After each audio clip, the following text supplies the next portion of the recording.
आइए हम बिहारी की रचना सतसही से हम इनकी अगली कविता पढ़ते हैं जिसका शीर्षक नीति है।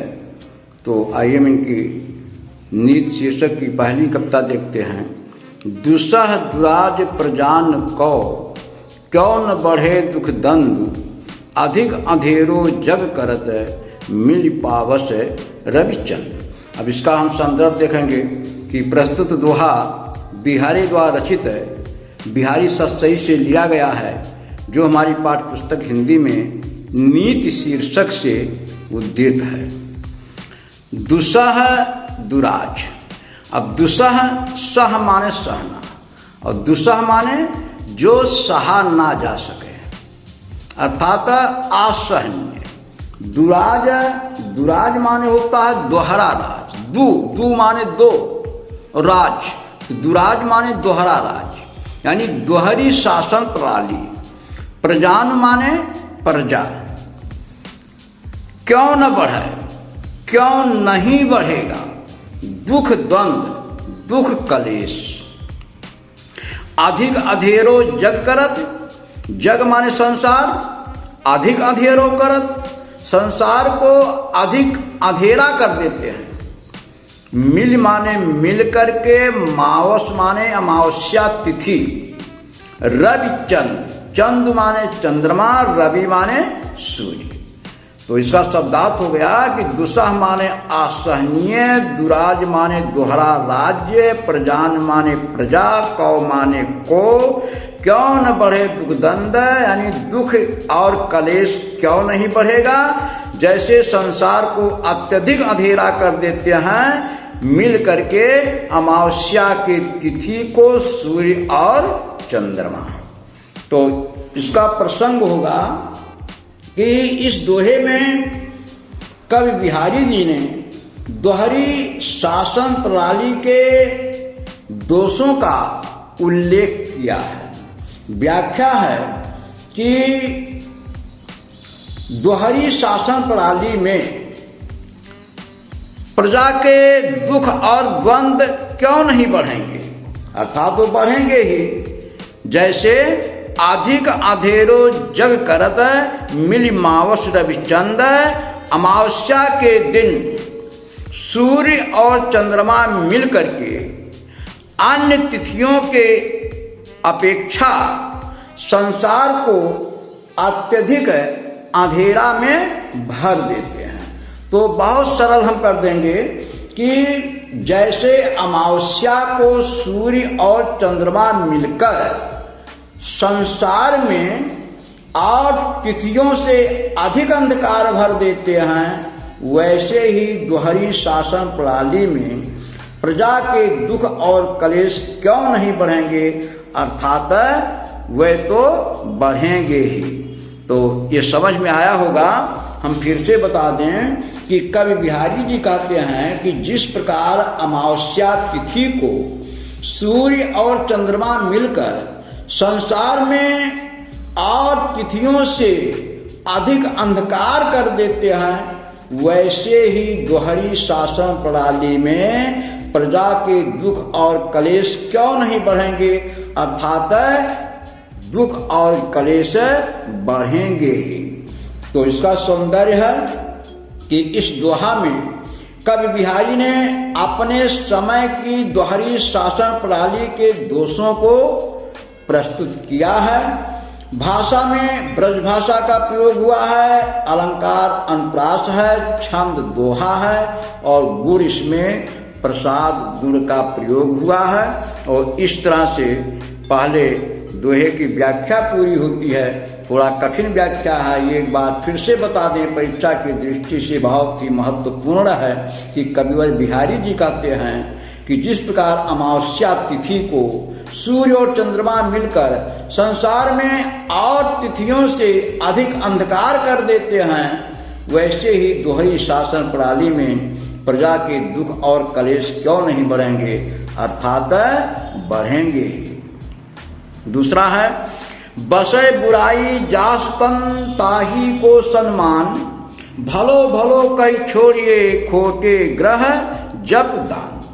बड़ा सुंदर कविता या दोहा बिहारी जी ने दिया है कि बसै बुराई जास तन, जिसके शरीर में बसै माने निवास करती है बुराई, बसै माने रहती है, बसती है बुराई, जास माने जिसके, तन माने शरीर, ताही को सम्मान, उसी का सम्मान माने सम्मान होता है। यानी जो मन का गंदा होता है, जिसके मन में बुराई निवास करती है, जो बुरे लोग होते हैं, आज उसी का ज्यादा सम्मान हो रहा है। भलो भलो कहीं छोड़िए, उदाहरण स्वरूप भलो भलो कहीं छोड़िए, भला भला, भला होना माने अच्छा होना, अच्छा अच्छा कह करके छोड़ देते हैं।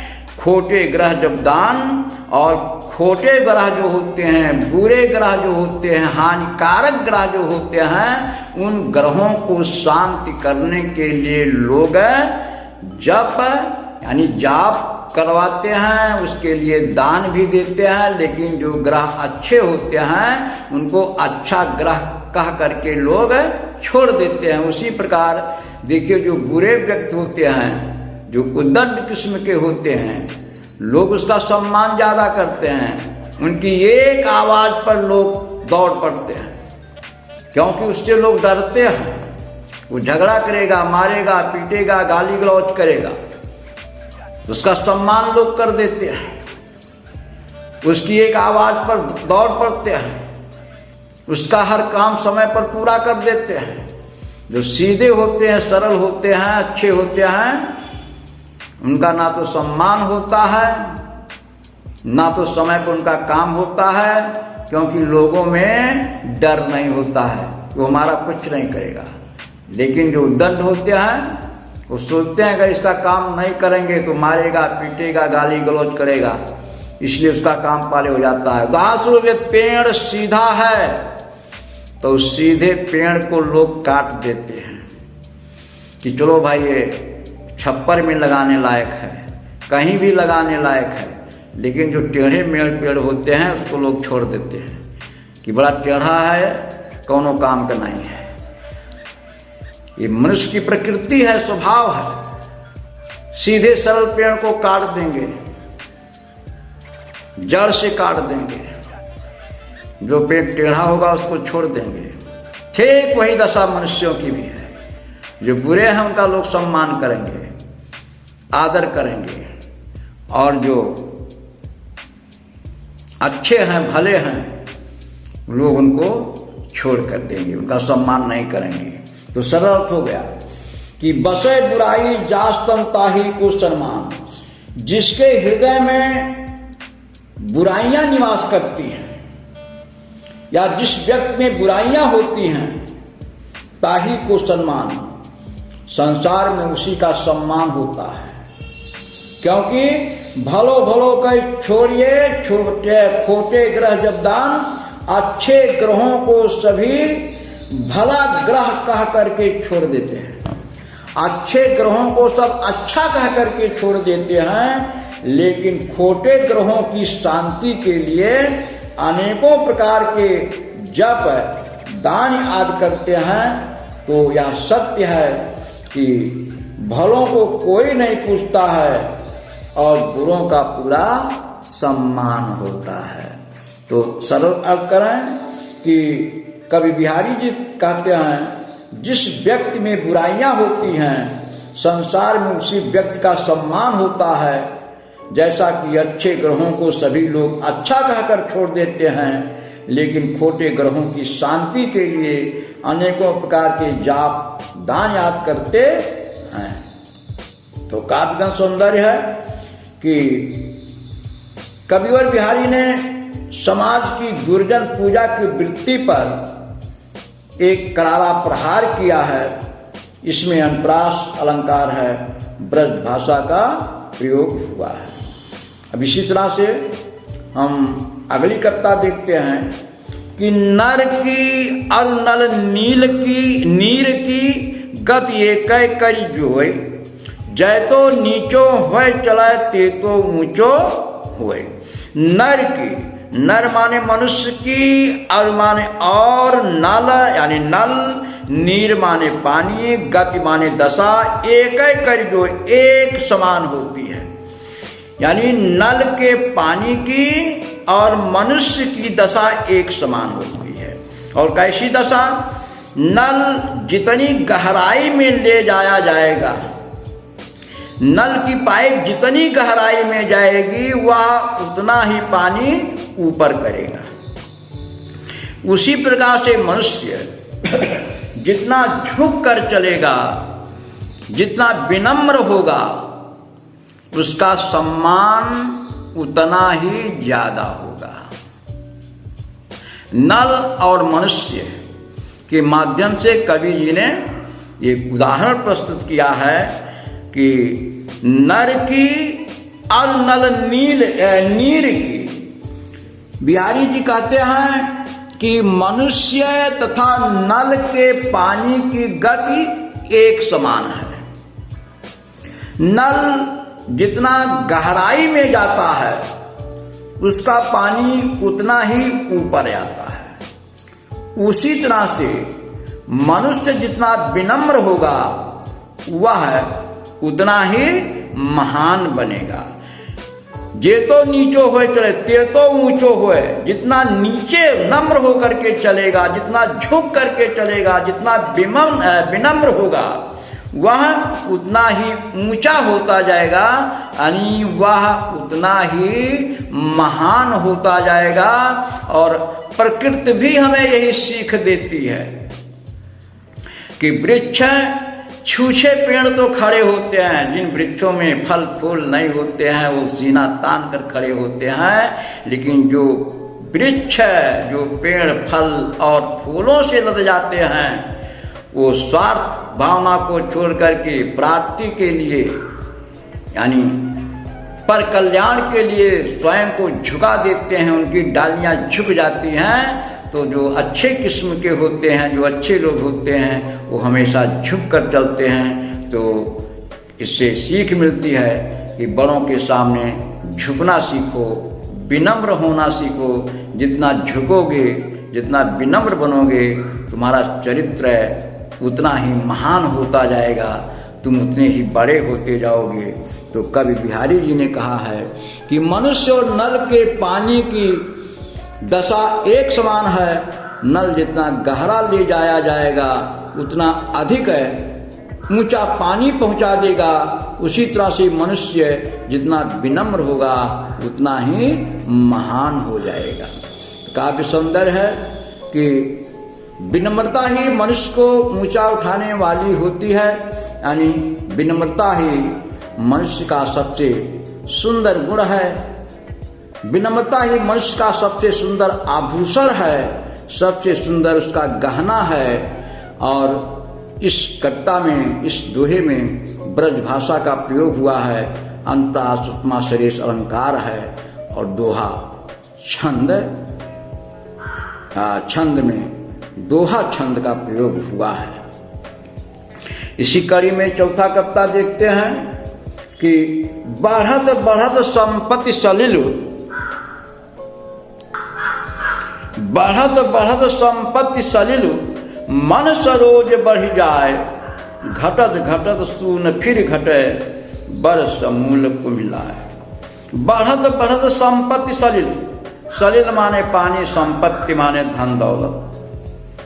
आई जब धन दौलत रूपी पानी बढ़ता है, मन सरोज बढ़ जाए, तो धन रूपी पानी के बढ़ने से कविवर बिहारी जी ने कहा है कि मन रूपी कमल भी बढ़ जाता है। जैसा कि हम जानते हैं किसी तालाब में यदि कमल का फूल है तो उसमें एकाएक कितना भी पानी क्यों ना आ जाए, अचानक उसमें पानी की धारा आ जाए तो ध्यान रखें कमल का फूल कभी डूबता नहीं है।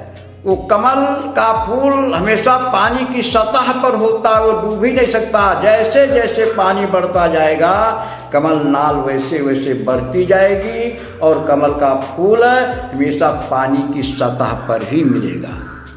लेकिन जब वही पानी सूख करके घटने लगता है तो कमल नाल वो छोटा नहीं होता है। जैसे जैसे पानी घटेगा कमलनाथ सूख करके गिरती जाएगी और यहाँ तक जब उस तालाब का पानी पूरी तरह से खत्म हो जाएगा तो कमल फूल नाल के साथ साथ यानी पूरी नाल के साथ वो नष्ट हो जाएगा। इसीलिए कहा गया है कि धन का बढ़ना ठीक है लेकिन मन का बढ़ना ठीक नहीं है। प्रयास करो, श्रम करो, परिश्रम करो, उन्नत करो, धन कमाओ, लेकिन मन को प्रिय बच्चों अपने काबू में रखो, मन को अपने बस में रखो। मन का बढ़ना ठीक नहीं है। या तुम मन बढ़ाओगे तो जब मन बढ़ेगा तो मन बढ़ने से तमाम अनैतिक कार्य हो जाएंगे और जब अनैतिक कार्य होंगे तो उसका दंड भी हमें मिलेगा। इसीलिए कहा गया है कि धन का बढ़ना ठीक है लेकिन मन का बढ़ना ठीक नहीं है। आइए व्याख्या की ओर बढ़ते हैं कि बढ़त बढ़त संपत्ति सलिल मन सरोज बढ़ी जाए, घटत घटत सून फिर घटे बर समूल कुमिलाए। तो बिहारी जी कहते हैं कि धन रूपी जल के बढ़ने पर मन रूपी कमल बढ़ जाता है। बढ़त बढ़त संपत्ति सलिल मन सरोज बढ़ जाए। धन रूपी जल के बढ़ने पर, धन रूपी पानी के बढ़ने पर मन रूपी कमल भी बढ़ जाता है और घटत घट सूख फिर न घटे। लेकिन फिर जल सूख जाने पर मन रूपी कमल घट नहीं पाता है बल्कि वह जड़ सहित मुरझा जाता है। बल समेर को मिलाए, वो समूल यानी जड़ सहित कुम्हला जाता है, मुरझा जाता है। तो बहुत ही सरल अर्थ होगा कि कवि बिहारी जी कहते हैं कि धन रूपी जल के बढ़ने पर मन रूपी कमल तो बढ़ जाता है लेकिन जल सूख जाने पर मन रूपी कमल घट नहीं पाता है, वह जड़ सहित मुरझा जाता है। आगे है जो चाहत चटक न घटे, मैलो होए न मित, रज राजसु न छुआए तो नेह चिकने चित्त। अब आगे है कि जो चाहत चटक न घटे, चटक माने चमक, ना घटे, घटे ना अर्थात कम ना हो। जो चाहत जो चाहते हो, यह चाहते हो कि हमारी चमक कम ना हो, मैलो होए निमित्त, तो तुम अपने हृदय को मैला मत होने दो, अपने हृदय को रजोगुण रूपी धूल से धूसरित मत करो। कहने का भाव है कि रज राज न छुआए तो नैह चिकने चित्त, चिकने माने चिकना, चित्त माने मत, नैह माने प्रेम। रज राज रजोगुण रूपी धूल, रज राजस न छुआए, न छूने दो। तो सरल अर्थ हो गया कि बिहारी जी कहते हैं यह तुम चाहते हो कि तुम्हारी मित्रता की चमक कम ना हो, जो चाहत चटक न घटे। यह तुम चाहते हो कि हमारी मित्रता की चमक कम ना हो, मैलो न होए मित, और उसमें मलिनता ना आए, तो रज राज न छुआए तो नेह चिकने चित्त, तो इस नेह से चिकने हृदय में रजोगुण रूपी धूल को मत जमने दो। तो सरल अर्थ हो गया कि बिहारी जी कहते हैं यदि तुम चाहते हो कि मित्रता की चमक कब ना हो और उसमें मलिनता ना आए, तो अपने स्नेह से चिकने हृदय में रजोगुण रूपी धूल को मत जमने दो। इसमें काव्य सुंदर होगा कि सच्ची मित्रता के लिए आवश्यक है कि व्यक्ति के हृदय में बुराई का रंच मात्र भी स्पर्श ना हो, उसके अंदर बुराई ना आने पाए। क्योंकि मित्रता पाठ से हम गद्य में पढ़ेंगे मित्रता के क्या लक्षण होने चाहिए, मित्रता कैसे निभानी चाहिए, मित्रता का निर्वाह कैसे करना चाहिए। हम इसी कक्षा 10 में जो हमारे साहित्यकार आचार्य रामचंद्र शुक्ल जी की रचना है, मित्रता शीर्षक है, हम उस शीर्षक के माध्यम से मित्रता के बारे में विस्तार से जानकारी प्राप्त करेंगे। फिर भी हम इतना ही बताएंगे, यदि मित्रता ही करनी है तो जैसे मछली जल से करती है वैसा करो। लेकिन जो मछली जल से करती है लेकिन जल मछली से नहीं करता है, तो मित्रता करना तो आसान है, लेकिन प्रिय बच्चों मित्रता का निर्वाह करना बड़ा ही कठिन है। मित्रता ठीक है, मित्रता करनी चाहिए। मित्रता तो हमारे जीवन के लिए औषधि का काम करती है और मित्र का लक्षण है हमारे अच्छे कार्यों का खूब बढ़ा चढ़ा करके प्रचार और प्रसार करे। यदि हमारे अंदर बुराई है तो हमारी बुराई को छिपाते हुए मुझे बुराई से दूर करने का प्रयास करे, समय समय पर मुझे सजग करे, सचेत करे। ये मित्रता के लक्षण हैं। और तो जो चाहत चटक न घटे, मैलो होए न मित्र, रज राजस न छुआए तो न चिकने चित्त। तो कविवर बिहारी जी कहते हैं कि यदि तुम चाहते हो तुम्हारी मित्रता की चमक कम ना हो और उसमें मलिनता न आए, तो स्नेह से चकने हृदय में रजोगुण रूपी धूल को मत जमने दो। तो इसमें बताया गया है यदि मित्रता है और हमारी मित्रता पर कोई आँच ना आए, हमारी मित्रता में कमी ना पड़े, हमारी मित्रता की जो चमक है उसमें कमी ना आने पाए, तो अपने हृदय में कभी भी रजोगुण रूपी धूल को मत जमने दो। अर्थात अपने हृदय में मित्र के प्रति दुर्भावना को मत लाओ। अब इसमें ब्रज भाषा का प्रयोग हुआ है, अनुप्रास और रूपक अलंकार है। इसी कड़ी में हम अगली कविता देखते हैं। बुरो बुराई जो तजय तो चित खरो डरात, जो निकलंक मयंक लखी गणय लोग उत्पात। बुरो बुराई जो तजय, अर्थात यदि बुरा व्यक्ति अपनी बुराई को त्याग दे तो चित खरो डरा, खरो माने बहुत, चित माने मन, फिर भी मन में बहुत डर लगता है, अर्थात फिर भी मन भयभीत रहता है। उदाहरण दिया है जो निकलंक मयंक लख। निकलंक माने होता कलंक रहे, दाग धब्बा से रहे। लख माने देखकर। गणय लोग उत्पात, उत्पात माने होता है अपशकुन या अमंगल। लख माने देखकर। तो इसका अर्थ हो गया कि इस दोहे में बिहारी ने बताया है कि दुष्ट का भला व्यवहार संदेह पैदा करता है। यह दुष्ट व्यक्ति एकाएक हमारे साथ भलाई का कार्य करने लगे, हमारा सम्मान करना शुरू कर दे, हमारी बड़ाई करना शुरू कर दे, हमारी प्रशंसा करना शुरू कर दे, तो कहीं ना कहीं मन में संदेह आता है। या कि कारण क्या है कि जो अभी कल तक बुरा था, जो कल तक हमारी बुराई क्या करता था, आज वो हमारी भलाई के बारे में कैसा क्यों सोचने लगा है। तो कहीं ना कहीं ये हृदय में शंका तो उत्पन्न ही करता है। तो इसीलिए बिहारी ने कहा है यदि कोई बुरा व्यक्ति अपनी बुराई को त्याग दे और भला व्यवहार करे तो मनुष्य का मन बहुत अधिक डरने लगता है।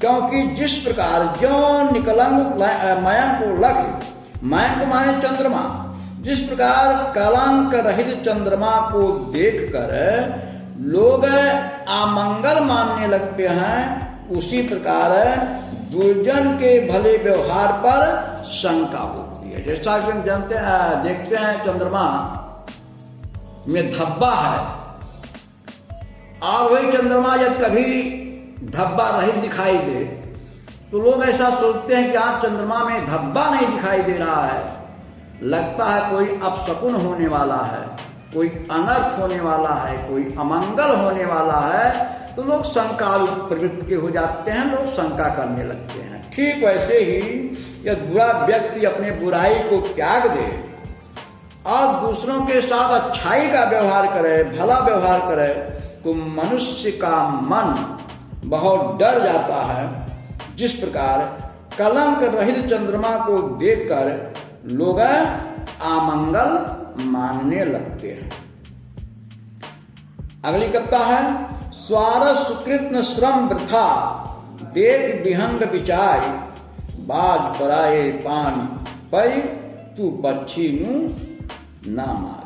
स्वार्थ माने स्वार्थ, सुकृत माने अच्छा कर्म, ना माने नहीं श्रम वृथा, श्रम माने मेहनत, परिश्रम, वृथा माने व्यर्थ, विहंग, विहंग माने पक्षी, बाज एक विशेष प्रकार का पक्षी, पराए पान, पान माने हाथ, पराए माने दूसरों के, पक्षी न मार, पक्षियों की हत्या मत कर, पक्षियों को ना मार।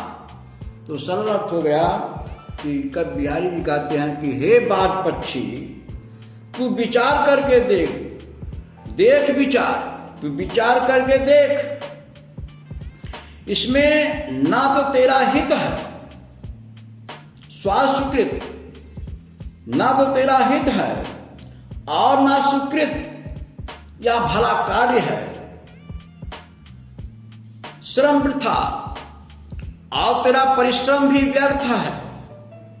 अर्थात तू जो परिश्रम कर रहा है ये भी बेकार है। तू दूसरों के हाथ में पड़कर, बाज पराए पान पर, तू दूसरों के हाथ में पड़कर पक्षी नु मार, अपने ही पक्षी जात की हत्या मत कर।